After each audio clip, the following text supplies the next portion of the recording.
Inside information. Just what should a young man or woman know in order to be in the know?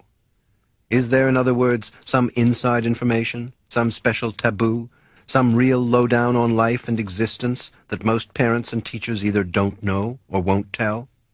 In Japan, it was once customary to give young people about to be married a pillow book. This was a small volume of woodblock prints, often colored, showing all the details of sexual intercourse. It wasn't just that, as the Chinese say, one picture is worth 10,000 words. It was also that it spared parents the embarrassment of explaining these intimate matters face to face. But today, in the West, you can get such information at any newsstand. Sex is no longer a serious taboo. Teenagers sometimes know more about it than adults. But if sex is no longer the big taboo, what is? For there is always something taboo, something repressed, unadmitted, or just glimpsed quickly out of the corner of one's eye because a direct look is too unsettling. Taboos lie within taboos like the skins of an onion. What, then, would be the book which fathers might slip to their sons and mothers to their daughters without ever admitting it openly? Surely the book I have in mind wouldn't be the Bible, the good book, that fascinating anthology of ancient wisdom, history, and fable. It's been treated as a sacred cow for so long that it might well be locked up for a century or two so that people could hear it again with clean ears. The book I am thinking about would not be religious in the usual sense, but it would have to discuss many things with which religions have been concerned. The universe and our place in it, the mysterious center of experience which I call I myself, the problems of life and love, pain and death, and the whole question of whether existence has meaning in any sense. It might seem, then, that our need is for some genius to invent a new religion, a philosophy of life, and a view of the world that is plausible and generally acceptable for the late 20th century, and through which all people can feel that the world as a whole, and their own lives in particular, have meaning. But this, as history has shown repeatedly, is not enough. Religions are divisive and quarrelsome. We do not need a new religion or a new Bible. We need a new experience, a new feeling of what it is to be I. The lowdown on life, which is, of course, the secret and profound view, is that our normal sensation of self is a hoax, or at best, a temporary role that we are playing, or have been conned into playing, with our own tacit consent, just as every hypnotized person is basically willing to be hypnotized. The most strongly enforced of all known taboos is the taboo against knowing who or what you really are behind the mask of your apparently separate, independent, and isolated ego.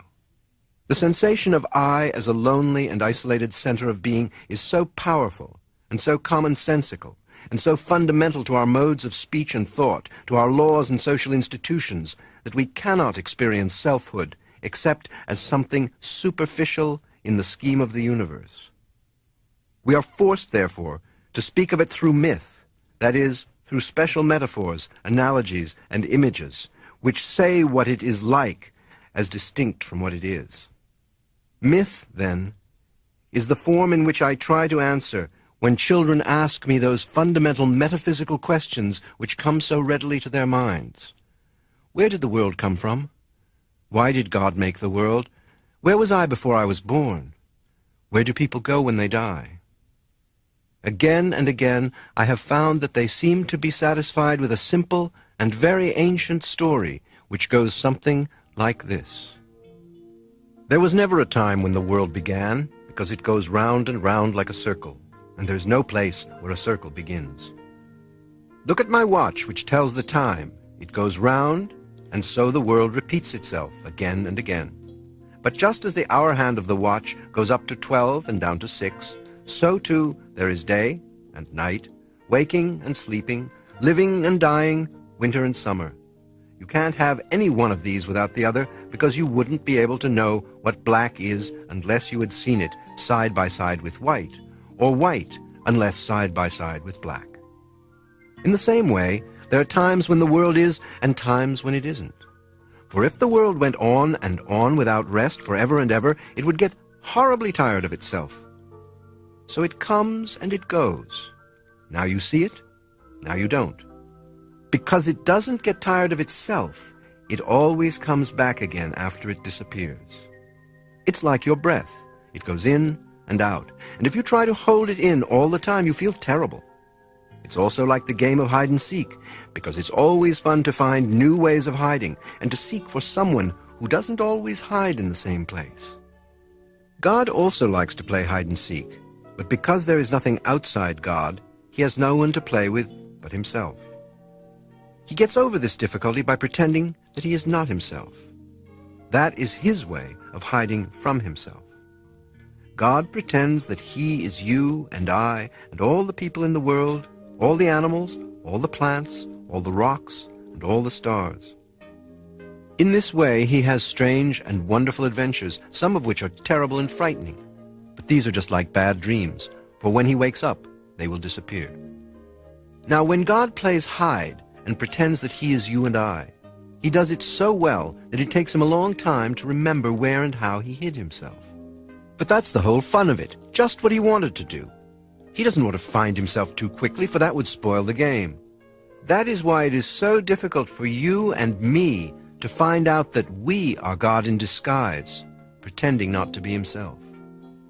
But when the game has gone on long enough, all of us will wake up, stop pretending, and remember that we are all one single self, the God who is all that there is and who lives forever and ever. Of course, you must remember that God isn't shaped like a person. People have skins, and there is always something outside our skins. If there weren't, we wouldn't know the difference between what is inside and outside our bodies. But God has no skin and no shape, because there isn't any outside to him.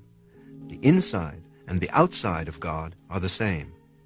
And though I have been talking about God as he and not she, God isn't a man or a woman. I didn't say it, because we usually say it for things that aren't alive. God is the self of the world, but you can't see God for the same reason that without a mirror, you can't see your own eyes, and you certainly can't bite your own teeth or look inside your own head. Yourself is that cleverly hidden because it is God in hiding. You may ask why God sometimes hides in the form of horrible people or pretends to be people who suffer from great disease and pain. Remember first that he isn't really doing this to anyone but himself. Remember, too, that in almost all the stories you enjoy, there have to be bad people as well as good people. For the thrill of the tale is to find out how the good people will get the better of the bad. It's the same as when we play cards. At the beginning of the game, we shuffle them all into a mess, which is like the bad things in the world. But the point of the game is to put the mess into good order, and the one who does it best is the winner. Then we shuffle the cards once more and play again, and so it goes with the world. This story, obviously mythical in form, is not given as a scientific description of the way things are. Based on the analogies of games and the drama, and using that worn-out word God for the player, the story claims only to be like the way things are. Any student of religions will know that this story comes from ancient India and is the mythical way of explaining the Vedanta philosophy. Vedanta is the teaching of the Upanishads, a collection of dialogues, stories, and poems, some of which go back at least to 800 BC.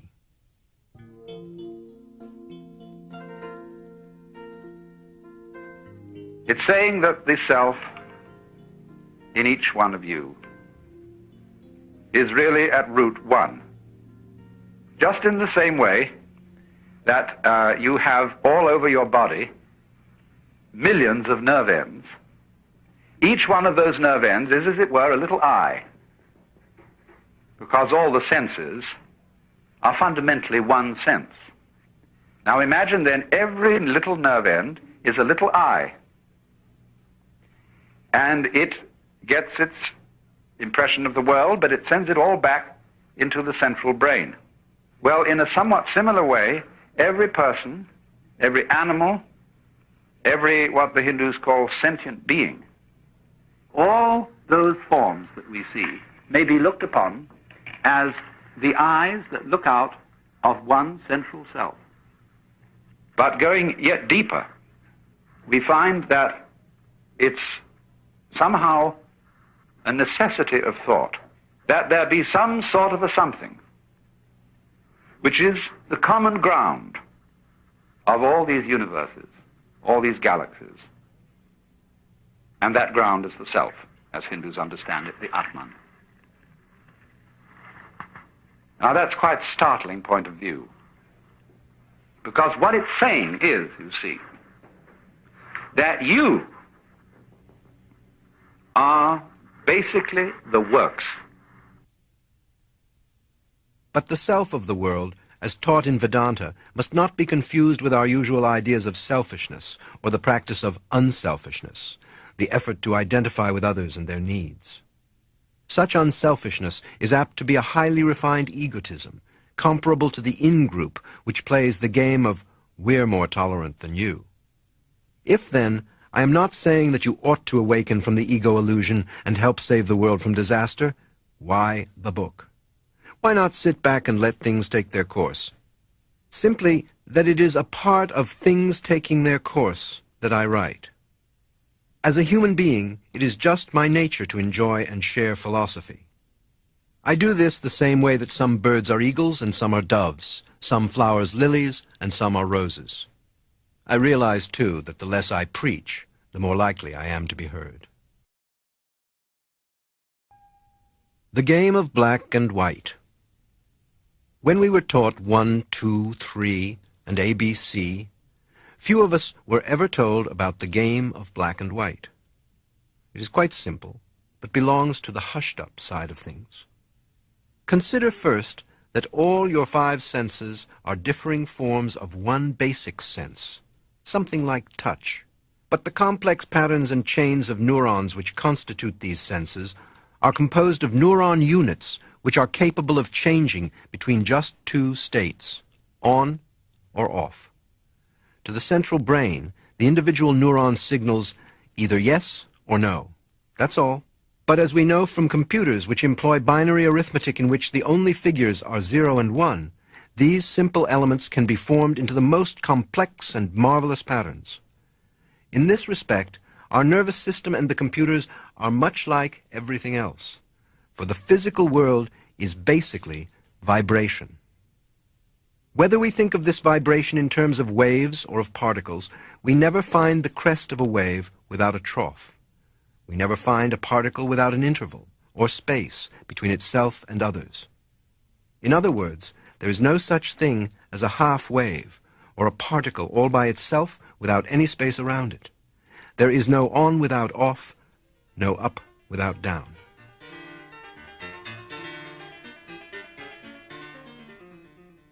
Hearing melody is hearing the intervals between the tones, even though you may not realize it, and even though these particular intervals are not periods of silence, but steps of varying length between points on the musical scale. These steps or intervals are auditory spaces, as opposed to distance spaces between bodies or time spaces between events. Yet the general habit of conscious attention is, in various ways, to ignore intervals. The point is that they are different but inseparable, like the front end and the rear end of a cat. Cut them apart and the cat dies. Take away the crest of the wave and there is no trough. A similar solution applies to the ancient problem of cause and effect. We believe that every thing and every event must have a cause, that is, some other thing or event, and that it will in its turn be the cause of other effects. So how does a cause lead to an effect? This is a problem which comes from asking the wrong question. Now imagine someone who has never seen a cat. He is looking through a narrow slit in a fence when a cat walks by on the other side. He sees first the head, then the less distinctly shaped furry trunk, and then the tail. Extraordinary. The cat turns around and walks back, and again he sees the head, and a little later the tail. This sequence begins to look like something regular and reliable. Yet again the cat turns around, and he witnesses the same regular sequence, first the head, and later the tail. Thereupon he reasons that the event head is the invariable and necessary cause of the event tail, which is the head's effect. This absurd and confusing gobbledygook comes from his failure to see that the head and tail go together. They are all one cat. The cat wasn't born as a head which sometime later caused a tail. It was born all of a piece, a head-tailed cat. Our observer's trouble was that he was watching it through a narrow slit and couldn't see the whole cat at once. Similarly, a scanning process that observes the world bit by bit soon persuades its user that the world is a great collection of bits, and these he calls separate things or events. The problem would never have arisen if we had been aware that it was just our way of looking at the world which had chopped it up into separate bits, things, events, causes, and effects. We do not see that the world is all of a piece, like the head-tailed cat. We also speak of attention as noticing. To notice is to select, to regard some bits of perception or some features of the world as more noteworthy, more significant than others. To these we attend, and the rest we ignore, for which reason conscious attention is at the same time ignorance, that is, ignorance, despite the fact that it gives us a vividly clear picture of whatever we choose to notice.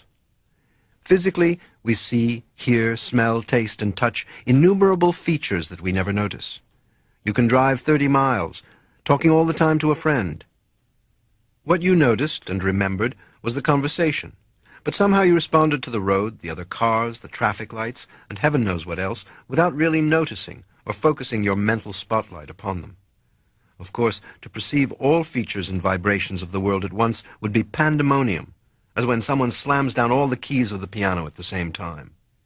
But there are two ignored factors which can very well come into our awareness, and our ignorance of them is the mainstay of the ego illusion, the reasons for our failure to know that we are each the one self in disguise. The first is not realizing that so-called opposites, such as light and darkness, sound and silence, solid and space, on and off, inside and outside, appearing and disappearing, cause and effect, are poles or aspects of the same thing. The second, closely related, is that we are so absorbed in conscious attention, so convinced that this narrowed kind of perception is the real way of seeing the world, that we are fully hypnotized by its disjointed view of the universe. In other words, we do not play the game of black and white, the universal game of up-down, on-off, solid space, and each-all. Instead, we play the game of black versus white, or more usually, white versus black.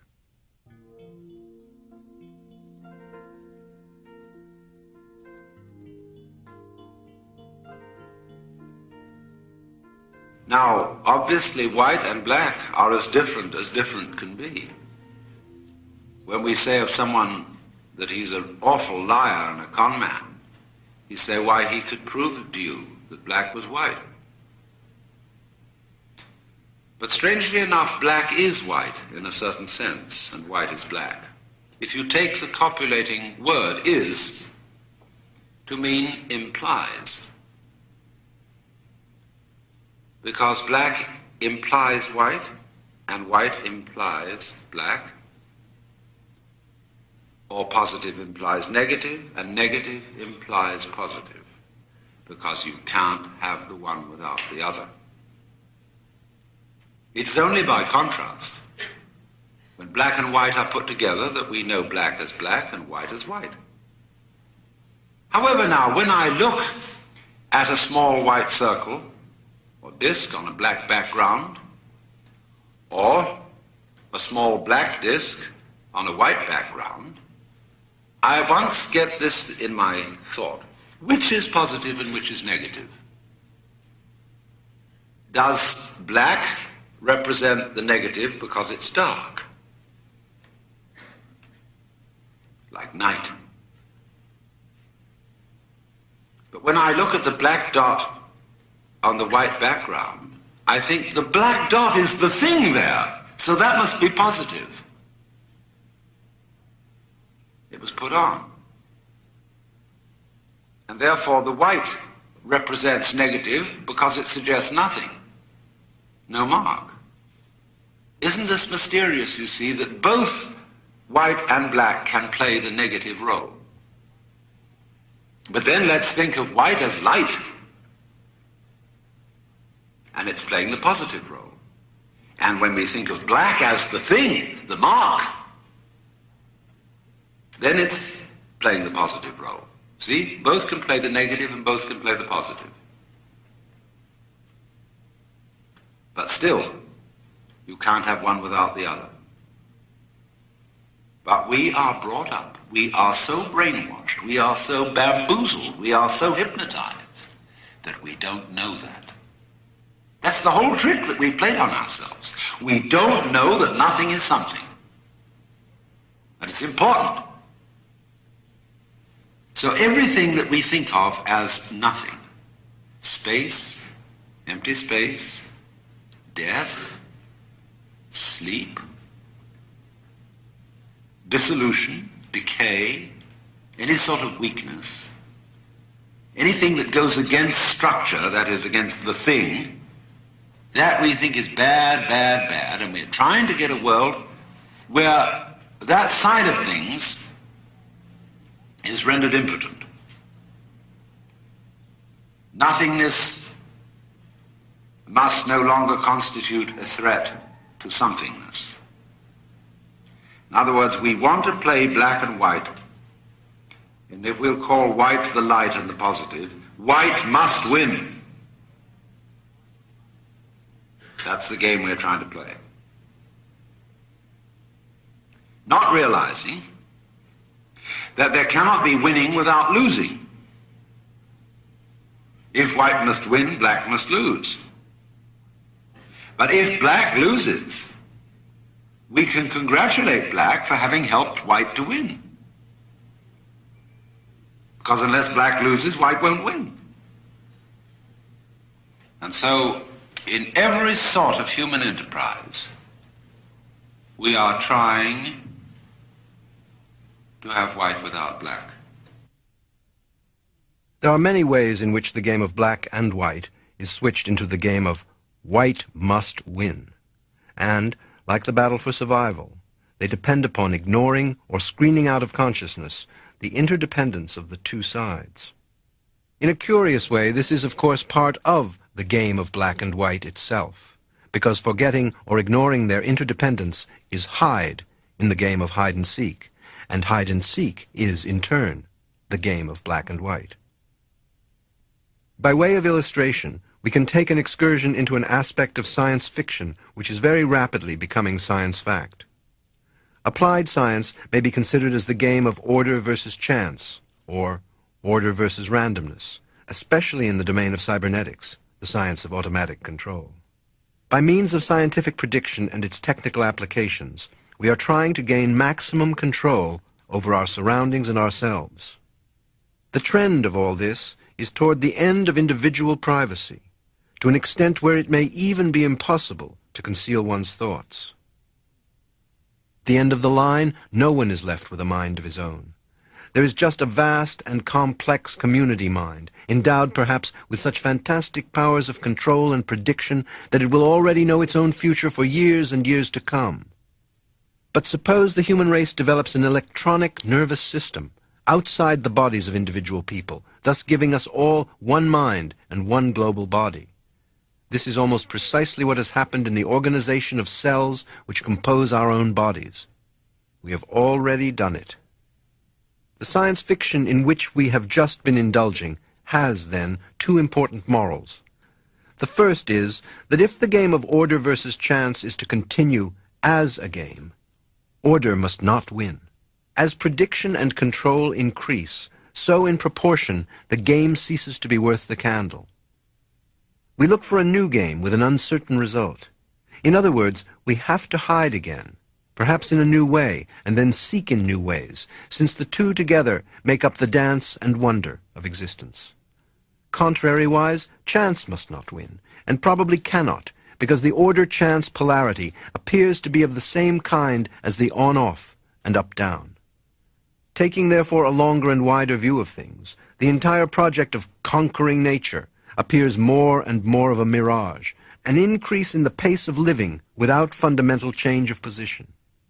Thus, for thousands of years, human history has been a magnificently futile conflict, a wonderfully staged panorama of triumphs and tragedies based on the resolute taboo against admitting that black goes with white. Nothing, perhaps, ever got nowhere with so much fascinating ado. As when Tweedledum and Tweedledee agreed to have a battle, the essential trick of the game of black and white is a most tacit conspiracy for the partners to conceal their unity and to look as different as possible. If then there is this basic unity between self and other, individual and universe, how have our minds become so narrow that we don't know it?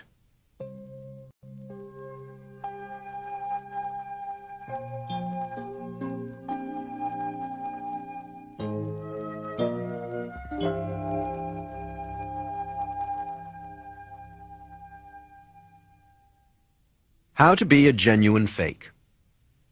The cat has already been let out of the bag. The inside information is that yourself as just a little me, who came into this world and lives temporarily in a bag of skin, is a hoax and a fake. The fact is that because no one thing or feature of this universe is separable from the whole, the only real you or self is the whole. The rest of the book will attempt to make this so clear that you will not only understand the words but feel the fact. The first step is to understand as vividly as possible how the hoax begins. We must first look at the form and behavior of the hoax itself. I have long been interested in trying to find out how people experience their own existence. For what specific sensations do they use the word I? Few people seem to use the word for their whole physical organism. I have a body is more common than I am a body. I usually refers to a center in the body, but different peoples feel it in different places. For some cultures, it is in the region of their solar plexus. The Chinese Xin, the heart, mind, or soul, is found in the center of the chest. But most Westerners locate the ego in the head, from which center the rest of us dangles. The ego is somewhere behind the eyes and between the ears. It is as if there sat beneath the dome of the skull a controlling officer who wears earphones wired to the ears and watches a television screen wired to the eyes. Before him stands a great panel of dials and switches connected with all other parts of the body that yield conscious information or respond to the officer's will.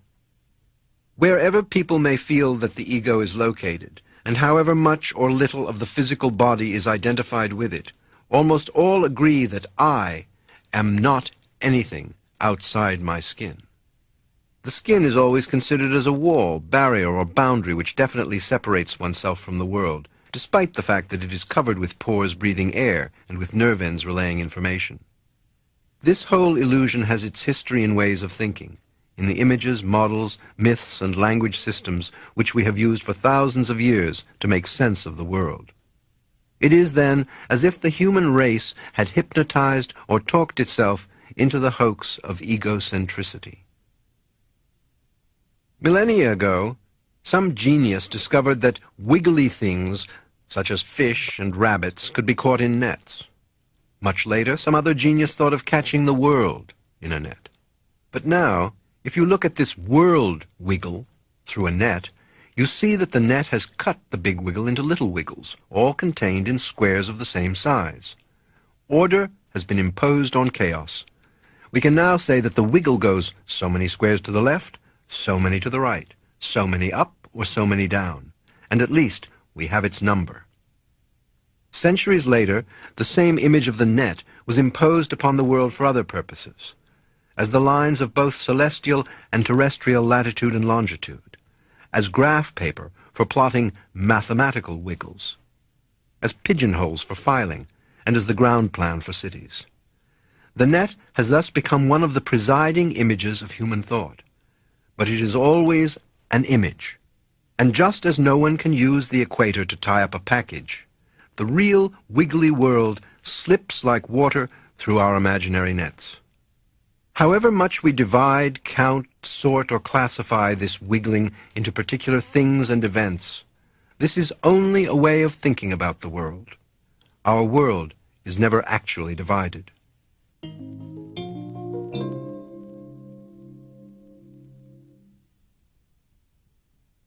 Another powerful image is the ceramic model of the universe.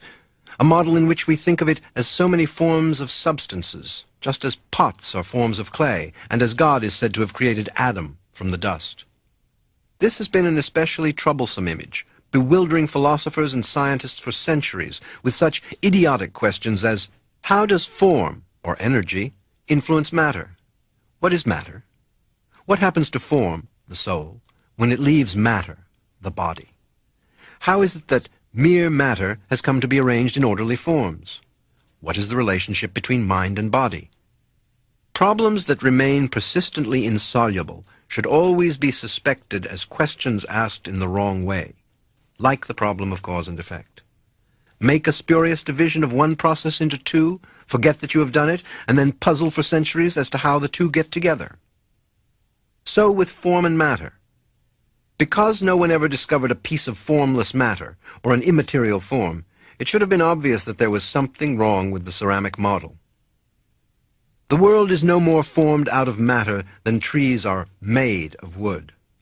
The world is neither form nor matter, for these are two clumsy terms for the same process, known vaguely as the world, or existence. Yet the illusion that every form is made of some kind of basic stuff is deeply embedded in our common sense. There is nothing in the words to suggest that the material or physical world is made of any kind of stuff according to the ceramic model, which must henceforth be called the crackpot model. But the crackpot model of the world, as formed of clay, has troubled more than the philosophers and the scientists. It lies at the root of the two major myths which have dominated Western civilization, and these, one following upon the other, have played an essential part in forming the illusion of the real person. If the world is basically mere stuff, like clay, it is hard to imagine that such inert dough can move and form itself.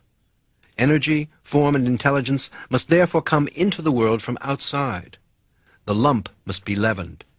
The world is therefore conceived as an artifact. Someone must have made it, and someone must also have been responsible for the original stuff. That too must have been made. In Genesis, the primordial stuff without form and void is symbolized as water, and as water does not have waves without wind, nothing can happen until the Spirit of God moves upon its face. The forming and moving of matter is thus attributed to intelligent spirit, to a conscious force or energy in forming matter, so that its various shapes come and go, live and die. Yet in the world as we now know it, many things are clearly wrong, and one hesitates to attribute these to the astonishing mind capable of making this world in the beginning. We are loath to believe that cruelty, pain, and malice come directly from the root and ground of being, and hope fervently that God, at least, is the perfection of all that we can imagine as wisdom and justice. We need not enter here into the fabulous and insoluble problem of evil, which this model of the universe creates, save to note that it arises from the model itself. The peoples who developed this myth were ruled by patriarchs or kings, and such super-kings as the Egyptian, Chaldean, and Persian monarchs suggested the image of God as the monarch of the universe, perfect in wisdom and justice, love and mercy, yet nevertheless stern and exacting. I am not, of course, speaking of God as conceived by the most subtle Jewish, Christian, and Islamic theologians, but of the popular image, for it is the vivid image, rather than the tenuous concept, which has the greater influence on common sense.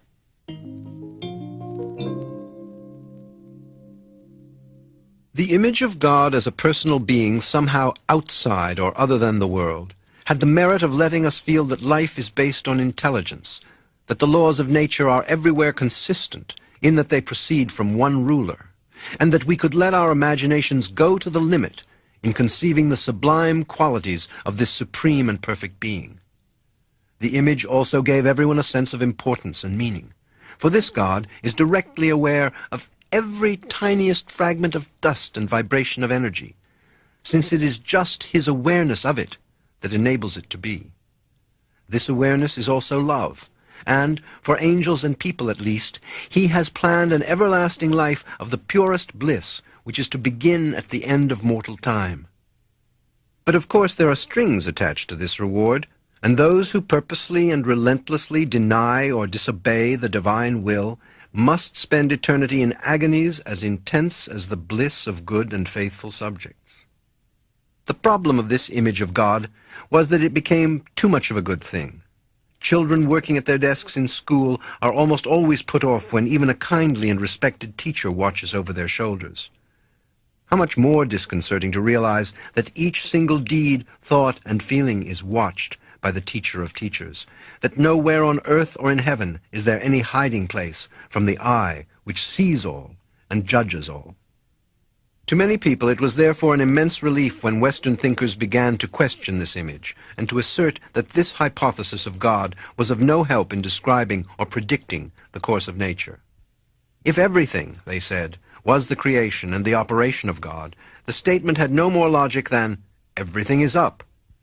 But as so often happens when one tyrant is dethroned, a worse one takes his place. The crackpot myth was retained without the potter. The world was still understood as an artifact, but on the model of an automatic machine. The laws of nature were still there, but no lawmaker. According to the deists, the Lord had made this machine and set it going, but then went to sleep or off on a vacation. But according to the atheists, naturalists, and agnostics, the world was fully automatic. It had constructed itself, though not on purpose. The stuff of matter was supposed to consist of atoms, like minute billiard balls, so small as to permit no further division or analysis. Allow these atoms to wiggle around in various permutations and combinations for an indefinitely long time, and at some time, in virtually infinite time, they will fall into the arrangement that we now have as the world. The old story of the monkeys and the typewriters.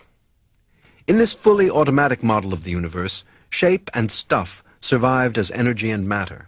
Human beings, mind and body included, were parts of the system, and thus they were possessed of intelligence and feelings as a consequence of the same interminable gyrations of atoms.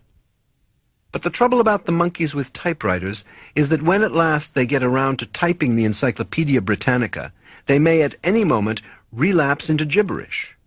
Therefore, if human beings want to maintain their fluky status and order, they must work with full fury to defeat the merely random processes of nature. It must be strongly emphasized in this myth that matter is brute and energy blind, that all nature outside human and some animal skins is a profoundly stupid and insensitive mechanism. Those who continued to believe in someone up there who cares were ridiculed as woolly-minded, wishful thinkers, poor weaklings unable to face our grim predicament in a heartless universe where survival is the sole privilege of the tough guys. If the all-too-intelligent God was disconcerting, relief in getting rid of him was short-lived. He was replaced by the cosmic idiot, and people began to feel more estranged from the universe than ever. This situation merely reinforced the illusion of the loneliness and separateness of the ego, now a mental mechanism, and people calling themselves naturalists began the biggest war on nature ever waged.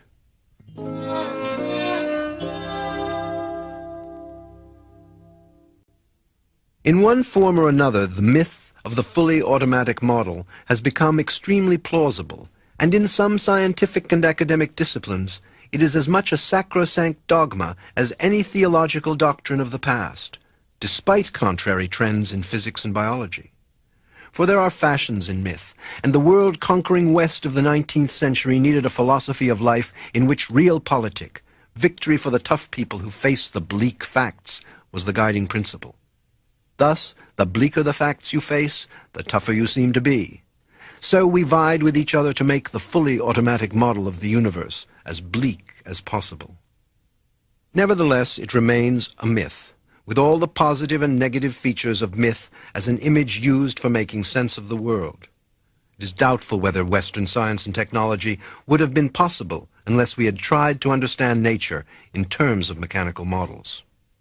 A made universe, whether of the crackpot or fully automatic design, is made of bits, and the bits are the basic realities of nature. Nature is therefore to be understood by microscopy and analysis, to find out what the bits are and how they're put together. But it is not enough to describe, define, and try to understand things or events by analysis alone, by taking them to pieces to find out how they are made. This tells us much, but probably rather less than half the story. Today, scientists are more and more aware that what things are and what they are doing depends on where and when they are doing it. If, then, the definition of a thing or event must include definition of its environment, we realize that any given thing goes with a given environment so intimately and inseparably that it is most difficult to draw a clear boundary between the thing and its surroundings. Eastern philosophy has understood this basic unity for thousands of years. The assumptions underlying Far Eastern culture, and this is true as far west as India also, is that the whole cosmos, the whole universe, is one being. It is not a collection of many different beings who somehow floated together like a lot of flotsam and jetsam from the ends of space and ended up as a thing called the universe. They look at the world as one eternal activity, and that's the only real self that you have. I never forget once I was out in the countryside and a piece of thistledown flew out of the blue, came right down near me, and I put out a finger and I caught it by one of its little tendrils. And it behaved just like catching a daddy longlegs. You know, when you catch one by one leg, it naturally struggles to get away. Well, this thing behaved just like that. And I thought, well, it was just the wind doing that. It only appears to look as if it was doing it. Then I thought again, wait a minute. It is the wind, yes, but it's also that this has the intelligence to grow itself so as to use the wind. You see that? That is intelligence. That little structure of thistledown is a form of intelligence just as surely as the construction of a house is a manifestation of intelligence. Western thinkers have chopped the world up into little bits for purposes of intellectual convenience, forgetting how the bits go with one another. In the same way, the self has been chopped up, leaving us in touch with nothing but our conscious egos. Children are tricked into the ego feeling by the attitudes, words, and actions of the society which surrounds them, their parents, relatives, teachers, and above all, their similarly hoodwinked peers. Other people teach us who we are. Their attitudes toward us are the mirrors in which we learn to see ourselves, but the mirrors are distorted. You remember when you were a little child, and the teacher said to you, "Pay attention!" Or, "You really must try harder to read, to calculate, to remember a list of facts." And what did you do when the teacher told you to try? What could you do? Why, you made your muscles go tight. You frowned when you tried to read. You went tight round your ears when you tried to listen. So in the same way, the way people screw themselves up and clench their teeth and clench their fists and frown in order to be mentally efficient is completely irrelevant, just like straining at your seat to get the jet plane off the ground. Nerves do not work with muscles. So therefore, the idea and feeling of ourselves which we have is an inaccurate image married to a futile effort. We have been sold on having a completely false sense of who we are. We've identified ourselves with this image and with this absolutely useless piece of muscular tension. We're not that. What else could we be? See? Well, isn't it obvious? At least it is obvious to me. It seems so obvious that I hesitate to think whether I can explain it. But it seems completely obvious to me that what I am is what is going on. In other words, as far as I can look at night and see the galaxies, that's what's going on. And this is me. So to me, I've been shown, it is to me absolutely obvious that there is no other I than the entire universe. What other way could it be? That's equally true for every one of you. Nevertheless, our society instills the firm conviction that beyond this wall of flesh lies an alien world. It has pulled this trick on every child from earliest infancy. In the first place, the child is taught that he is responsible, that he is a free agent, an independent origin of thoughts and actions, a sort of miniature first cause. In the second place, the child is commanded as a free agent to do things which will be acceptable only if done voluntarily. "We demand that you love us because you want to," his parents tell him, "and don't just love us because we say you ought to." Children are in no position to see the contradictions in these demands, and even if some prodigy were to point them out, he would be told summarily not to answer back, and that he lacked respect for his elders and betters. Instead of giving our children clear explanations of the game rules of the community, we befuddle them hopelessly because we, as adults, were once so befuddled, and, remaining so, do not understand the game we are playing. In fact, the self-imposed task of our society and all its members is a contradiction: to force things to happen which are acceptable only when they happen without force. This, in turn, arises from the definition of man as an independent agent, in the universe but not of it, saddled with the job of bending the world to his will. No amount of preaching and moralizing will tame the type of man so defined. The hypnotic hallucination of himself as something separate from the world renders him incapable of seeing that life is a system of geological and biological cooperation. We must learn to include ourselves in the round of cooperations and conflicts which constitutes the balance of nature. There is no other way for us to survive now. A permanently victorious species destroys not only itself, but all other life in its environment.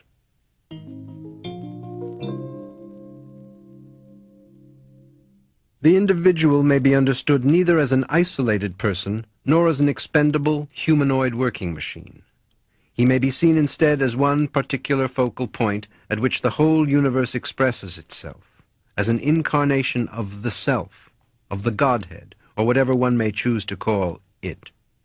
This view retains and indeed amplifies the idea that the individual is in some way sacred. And at the same time it dissolves the paradox of the personal ego, which is to have attained the precious state of being a unique person at the price of perpetual anxiety for one's survival. Let it be clear, furthermore, that the ego fiction is in no way essential to the total human organism in fulfilling and expressing its individuality. For every individual is a unique manifestation of the whole, as every branch is a particular outreaching of the tree. To manifest individuality, every branch must have a sensitive connection with the tree, just as our independently moving and differentiated fingers must have a sensitive connection with the whole body.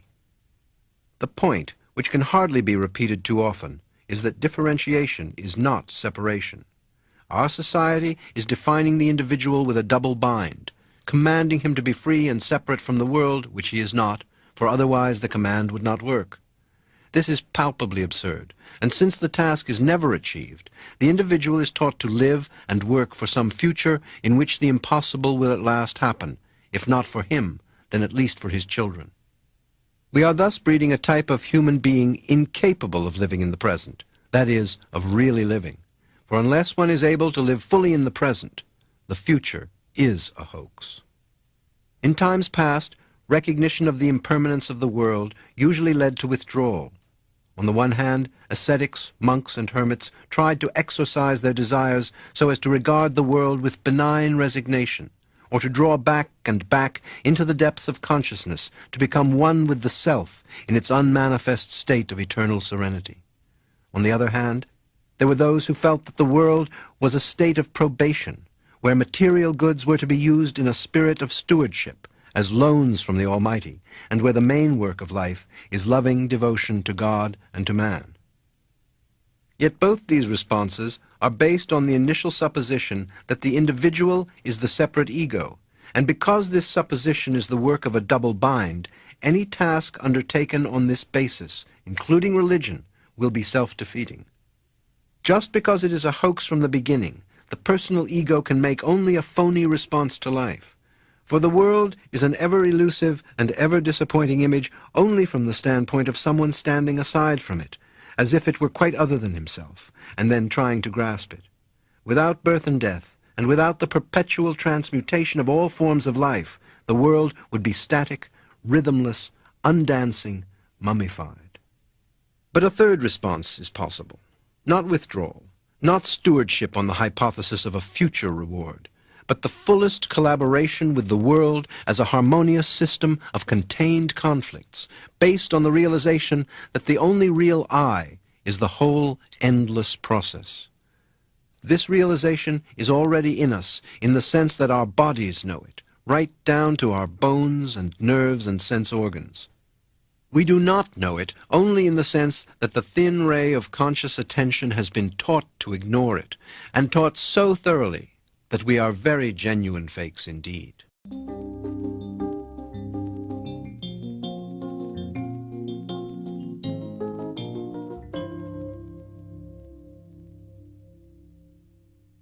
The world is your body.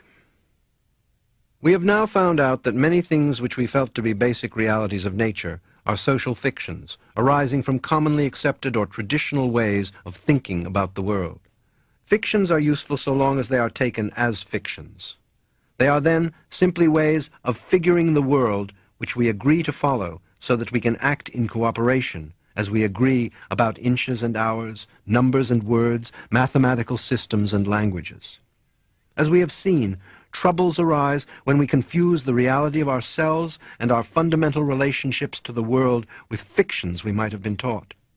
The nub problem is the self-contradictory definition of humankind itself as a separate and independent being in the world, as distinct from a special action of the world. Yet our whole knowledge of the world is, in one sense, self-knowledge, for knowing is a translation of external events into bodily processes, and especially into states of the nervous system and the brain. We know the world in terms of the body, and in accordance with its structure. Surgical alterations of the nervous system give different types of perception, just as the microscope and telescope change the vision of the naked eye. Apart from your brain, or some brain, the world is devoid of light, heat, weight, solidarity, motion, space, time, or any other imaginable feature. All these phenomena are interactions of vibrations with a certain arrangement of neurons. Thus, vibrations of light and heat from the sun do not actually become light or heat until they interact with a living organism, just as no light beams are visible in space unless reflected by particles of atmosphere or dust. In other words, it takes two to make anything happen. A still more cogent example of existence as relationship is the production of a rainbow. For a rainbow appears only when there is a certain triangular relationship between three components: the sun, moisture in the atmosphere, and an observer. If all three are present, and if the angular relationship between them is correct, then, and only then, will there be the phenomenon rainbow. Diaphanous as it may be, a rainbow is no subjective hallucination. It can be verified by any number of observers, though each will see it at a slightly different position. As a boy, I once chased the end of a rainbow on my bicycle and was amazed to find that it always receded. It was like trying to catch the reflection of the moon on water. I did not then understand that no rainbow would appear unless the sun and I and the invisible center of the bow were on the same straight line, so that I changed the apparent position of the bow as I moved. The point is that an observer in the proper position is as necessary for the manifestation of a rainbow as the other two components, the sun and moisture. Of course, One could say that if the sun and a body of moisture were in the right relationship, say, over the ocean, any observer on a ship that sailed into line with them would see a rainbow. But one could also say that if an observer and the sun were correctly aligned, there would be a rainbow if there were moisture in the air.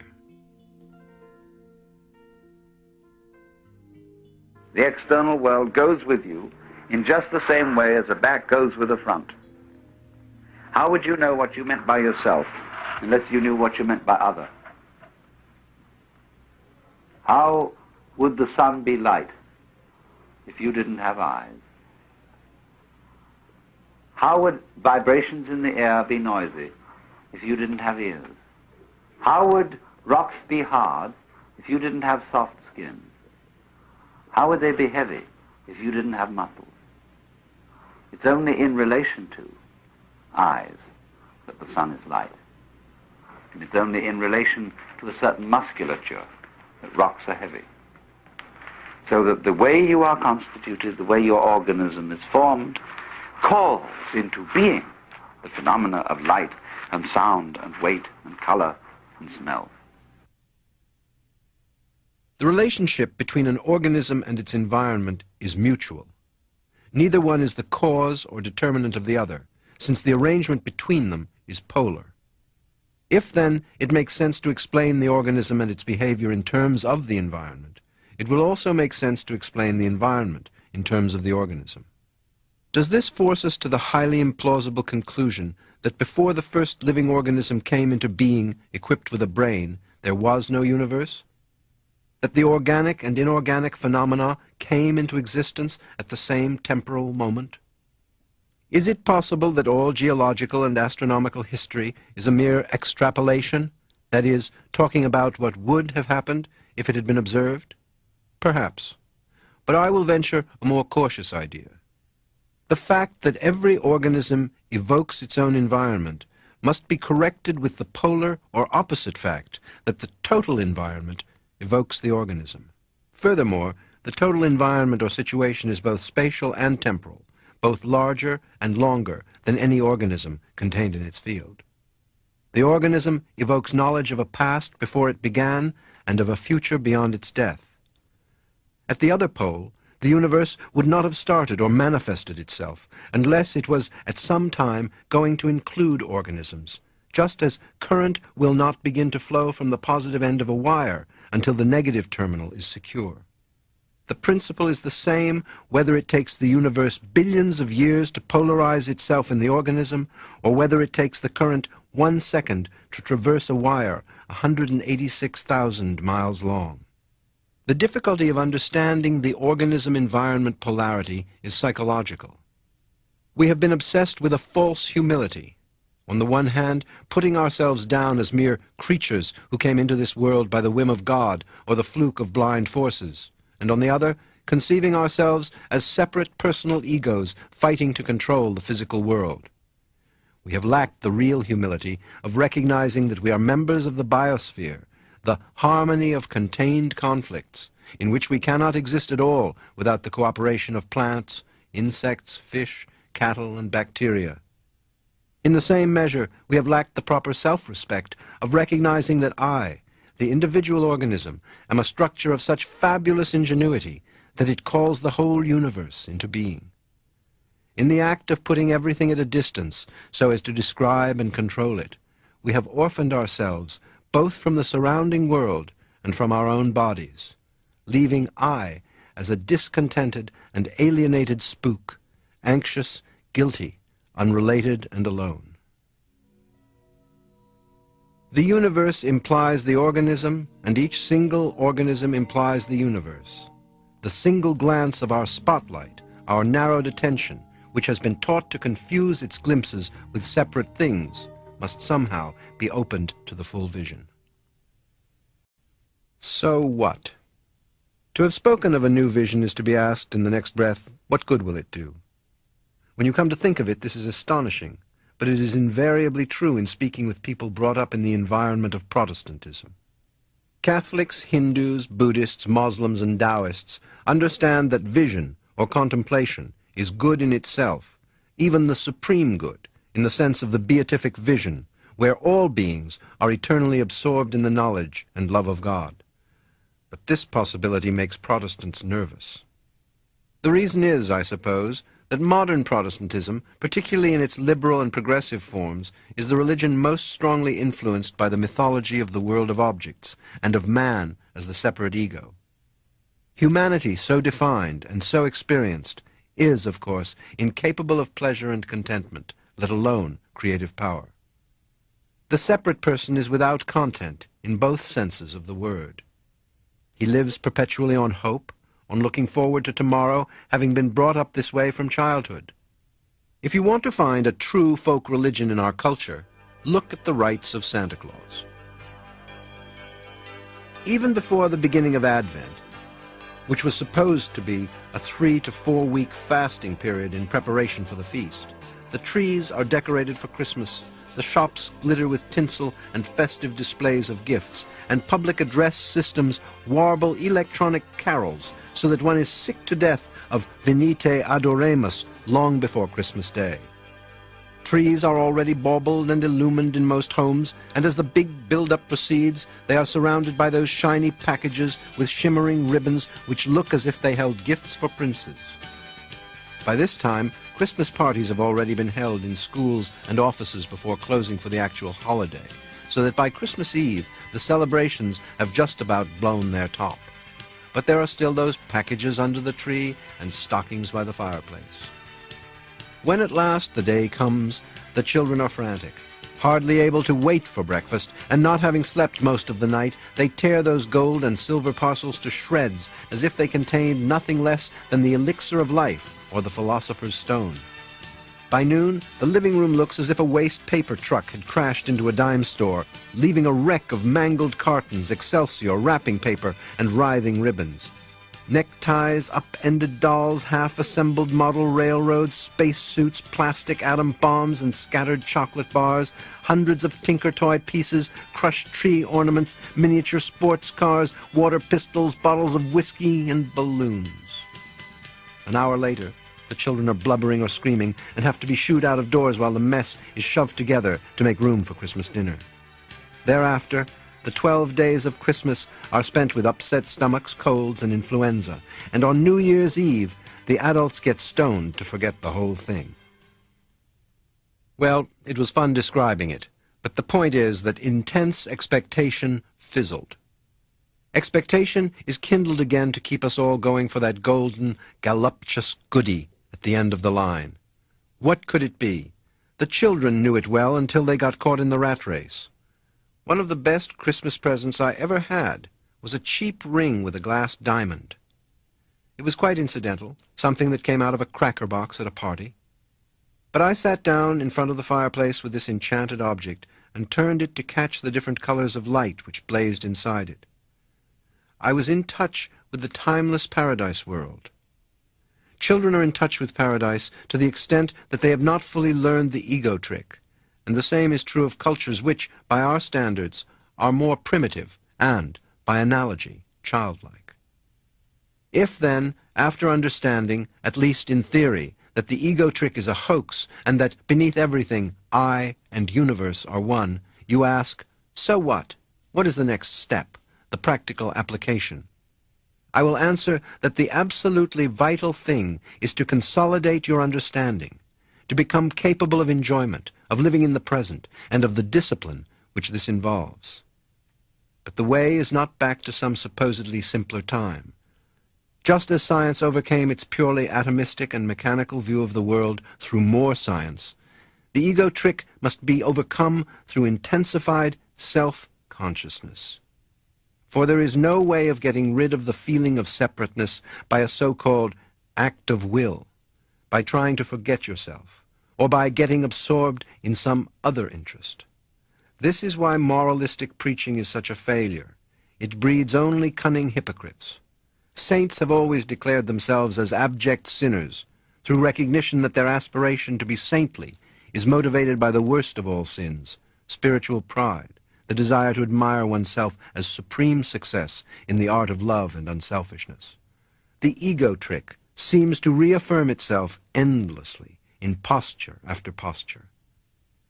But as I pursue these games, as I become more conscious of being conscious, more aware that I am unable to define myself as being up without you, or something other than myself, being down, I see vividly that I depend on your being down for my being up.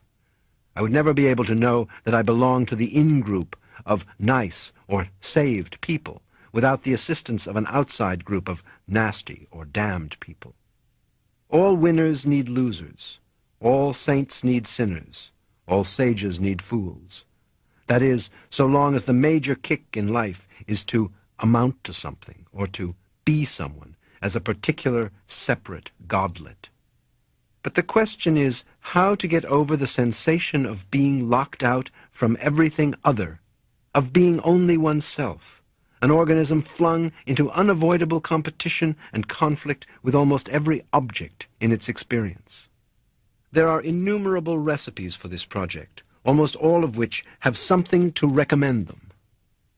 There are the practices of yoga meditation, dervish dancing, psychotherapy, Zen Buddhism, Ignatian, Silesian, and other methods of prayer, the use of consciousness-changing chemicals such as LSD and mescaline, psychodrama, group dynamics, sensory awareness techniques, Quakerism, Gurdjieff exercises, relaxation therapies, the Alexander method, autogenic training, and self-hypnosis. The difficulty is that the more you strive for some kind of perfection or mastery, in morals, in art, or in spirituality, the more you see that you are playing a rarefied and lofty form of the old ego game, and that your attainment of any height is apparent to yourself and to others only by contrast with someone else's depth of failure. This understanding is at first paralyzing. You're in a trap, in the worst of all double binds, seeing that any direction you may take will imply and so evoke its opposite. Decide to be a Christ, and there will be a Judas to betray you and a mob to crucify you. Decide to be a devil, and men will unite against you in the closest brotherly love. Your first reaction may be simply, to hell with it. The only course may seem to be to forget the whole effort and become absorbed in trivialities, or to check out of the game by suicide or psychosis and spend the rest of your days babbling in an asylum. But there is another possibility.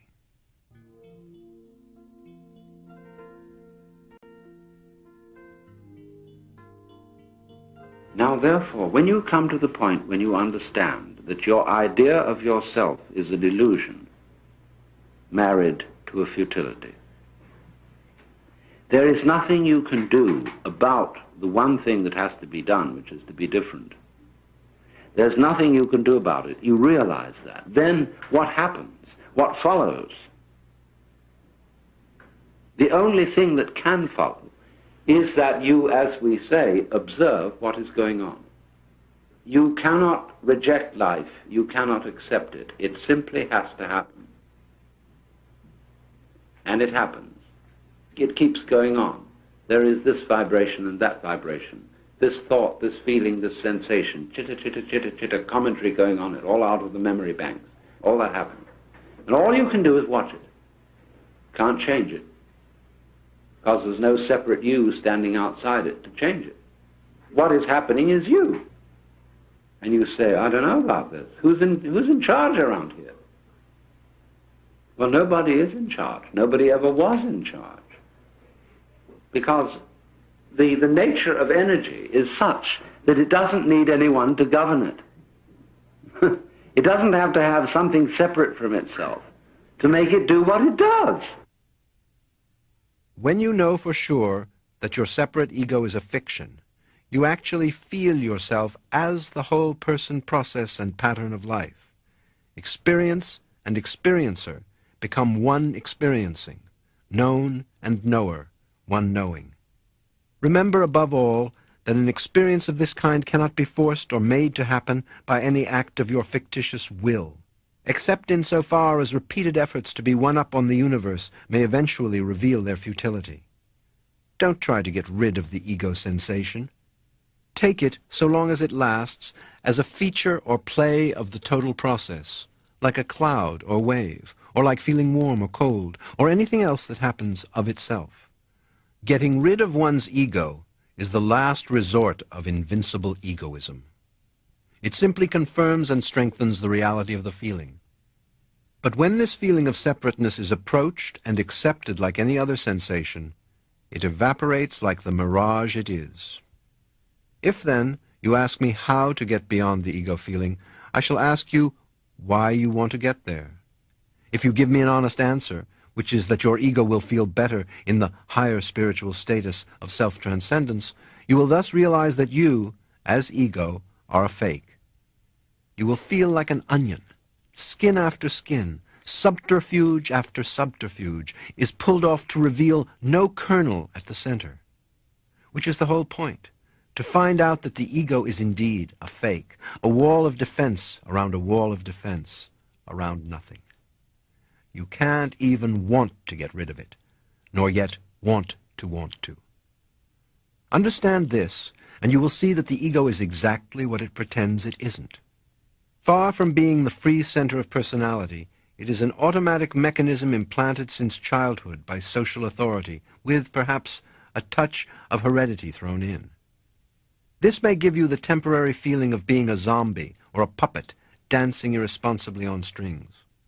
What has happened is that the frustrated ego has withdrawn into its last stronghold of independence, retaining its identity as a mere watcher or sufferer of all that goes on.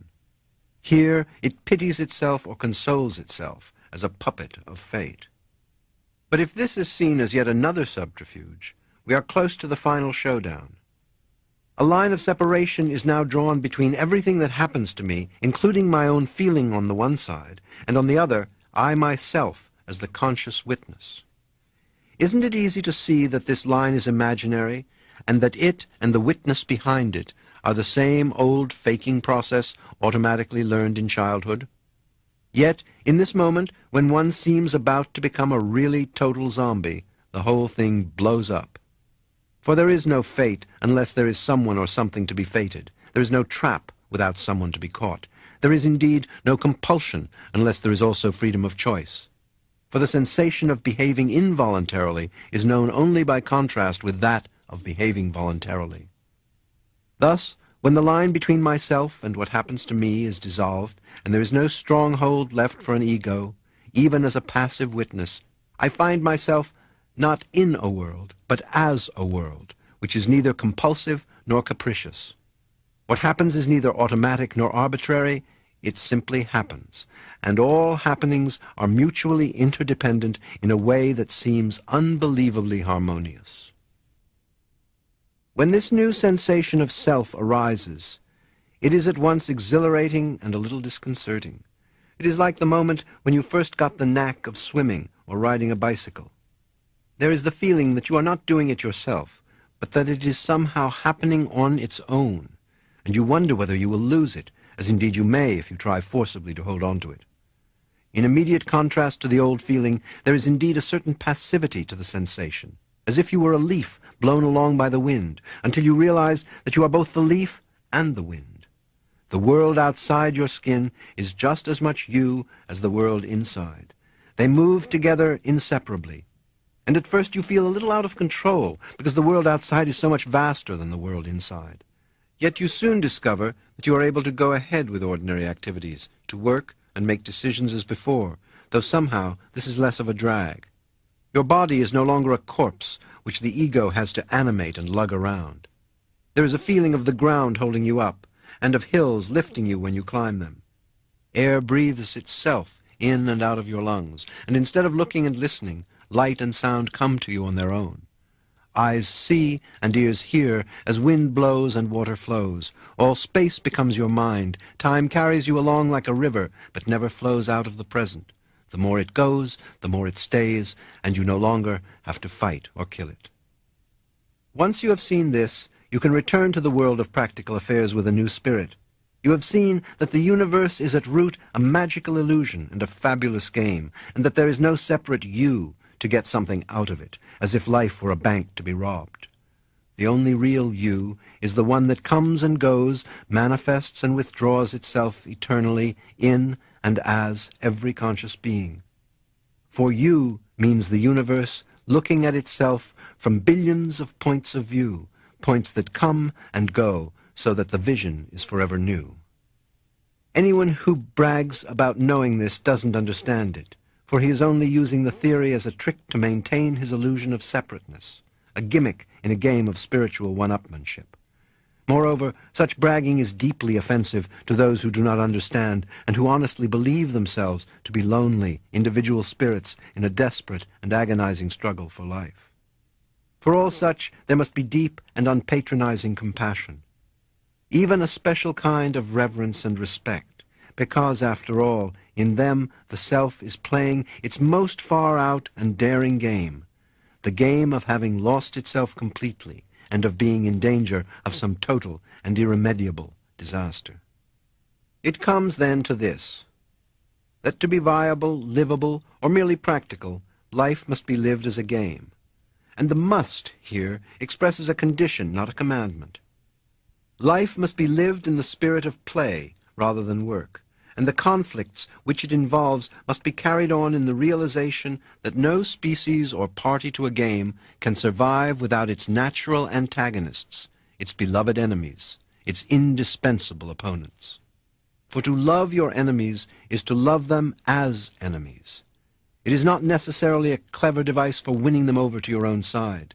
As it is, we are merely bolting our lives, gulping down undigested experiences as fast as we can stuff them in, like frantic Christmas shoppers.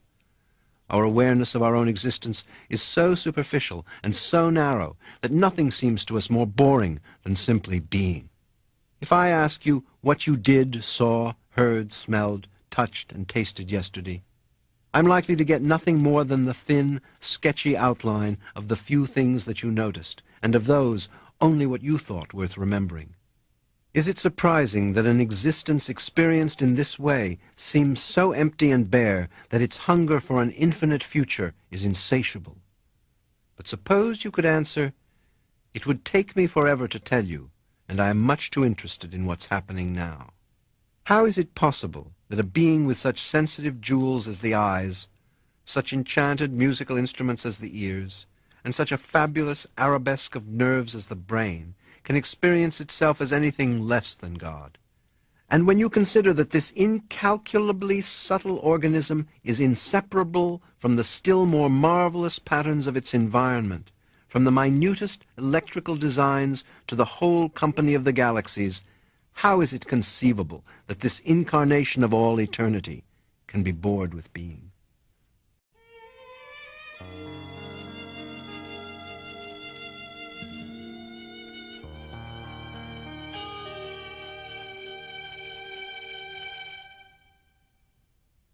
It.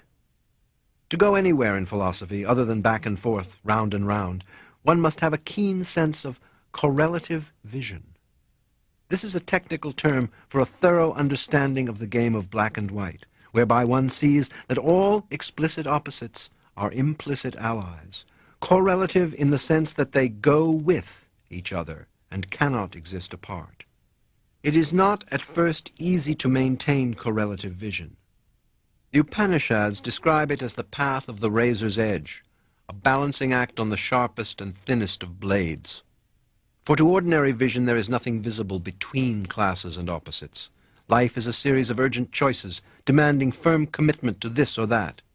Is it conceivable, then, that I am basically an external existence, momentarily and perhaps needlessly terrified by one half of itself, because it has identified all of itself with the other half?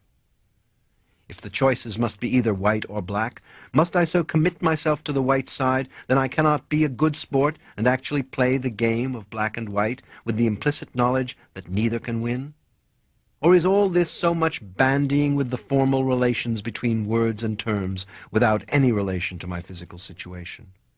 To answer the last question affirmatively, I should have to believe that the logic of thought is arbitrary, that it is a purely and strictly human invention without any basis in the physical universe. To sever the connections between human logic and the physical universe, I would have to revert to the myth of the ego as an isolated, independent observer for whom the rest of the world is absolutely external and other. Neither neurology, nor biology, nor sociology can subscribe to this. If, on the one hand, self and other, subject and object, organism and environment are the poles of a single process, That is my true existence. As the Upanishads say, that is the self, that is the real, that art thou. But I cannot think or say anything about that, or as I shall now call it, unless I resort to the convention of using dualistic language as the lines of perspective are used to show depth on a flat surface. What lies beyond opposites must be discussed, if at all, in terms of opposites, and this means using the language of analogy, metaphor, and myth. But the fact that it eludes every description must not, as happens so often, be mistaken for the description of it as the airiest of abstractions, as a literal transparent continuum or undifferentiated cosmic jello. The most concrete image of God the Father, with his white beard and golden robe, is better than that. Yet Western students of Eastern philosophies and religions consistently accuse Hindus and Buddhists of believing in a featureless and gelatinous God, just because the latter insist that every conception or objective image of it is void. But the term void applies to all such conceptions, not to it. Yet in speaking and thinking of it, there is no alternative to the use of conceptions and images, and no harm in it so long as we realize what we are doing. Idolatry is not the use of images, but confusing them with what they represent. And in this respect, mental images and lofty abstractions can be more insidious than bronze idols. You were probably brought up in a culture where the presiding image of it has for centuries been God the Father, whose pronoun is he, because it seems too impersonal, and she would of course be inferior. Is this image still workable as a functional myth to provide some consensus about life and its meaning for all the diverse peoples and cultures of this planet? Frankly, the image of God the Father has become ridiculous. That is, unless you read St. Thomas Aquinas or Martin Buber or Paul Tillich and realize that you can be a devout Jew or Christian without having to believe literally in the cosmic male parent. Even then, it is difficult not to feel the force of the image, because images sway our emotions more deeply than conceptions. Furthermore, the younger members of our society have for some time been in growing rebellion against paternal authority and the paternal state. Along with this devaluation of the Father, we are becoming accustomed to a conception of the universe so mysterious and so impressive that even the best father image will no longer do for an explanation of what makes it run. But the problem then is that it is impossible for us to conceive an image higher than the human image.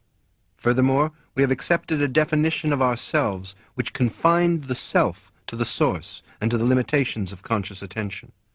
This definition is miserably insufficient, for in fact we know how to grow brains and eyes, ears and fingers, hearts and bones in just the same way that we know how to walk and breathe, talk and think, only we can't put it into words. Words are too slow and too clumsy for describing such things, and conscious attention is too narrow for keeping track of all their details. We can still awaken the sense that all this, too, is the self. A self, however, which is far beyond the image of the ego, or of the human body as limited by the skin.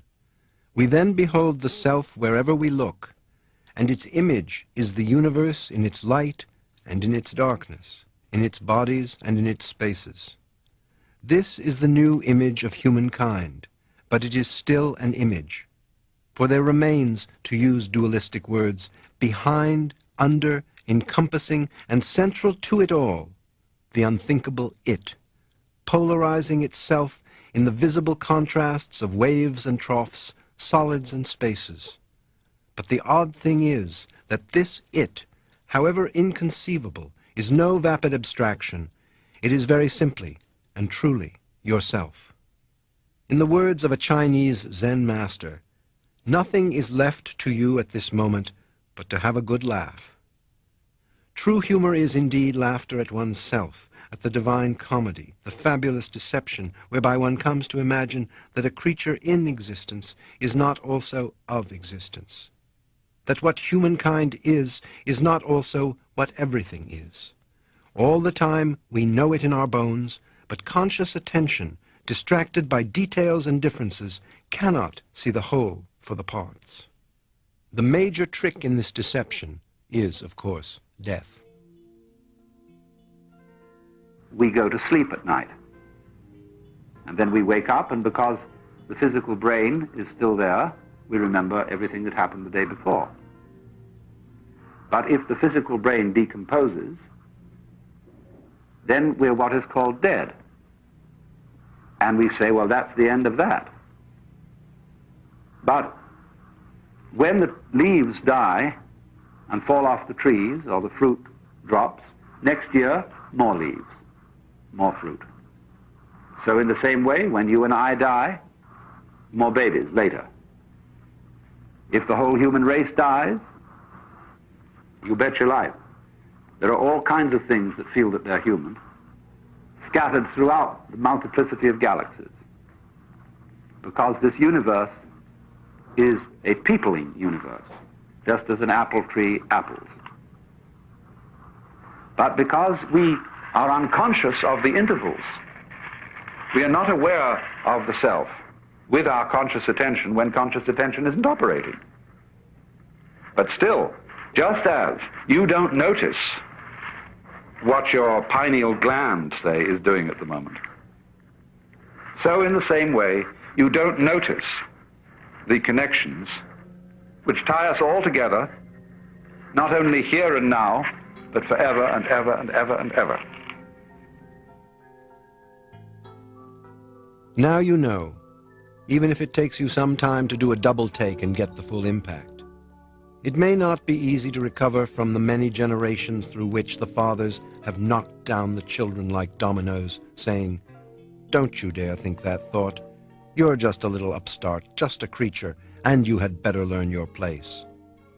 On the contrary, you're it. But perhaps the fathers were unwittingly trying to tell the children that it plays it cool. You don't come on, that is to say, on stage, like it, because you really are it. And the point of the stage is to show on, not to show off. To come on like it, to play at being God, is to play the self as a role, which is just what it isn't. When it plays at being everything else.